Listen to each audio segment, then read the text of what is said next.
నమస్కారం, మీ విజయ్ కుమార్ గంట. భగవాన్ అంటే ఏంటి?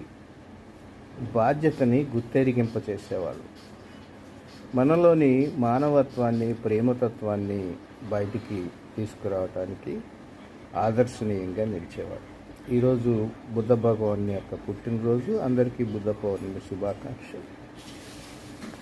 బుద్ధుడు నిష్కర్షగా ప్రపంచంలో మొట్టమొదటిసారి దేవుడు లేడని చెప్పినటువంటి గొప్ప హేతువాది. మనల్ని ప్రేమించుకుంటూ మనలోని మానవతను బయటికి తీసుకొచ్చి సమాజానికి ఒక వెలుగుగా నిలవాలన్నది, నిరంతరం సానుకూల దృక్పథంతో వ్యవహరించాలన్నది బుద్ధుని యొక్క ఆదేశం, ఉపదేశం. ఆయన అలాగే జీవించారు. అందుకే ఆయన్ని భగవానుడిగా ఆరాధిస్తున్నారు.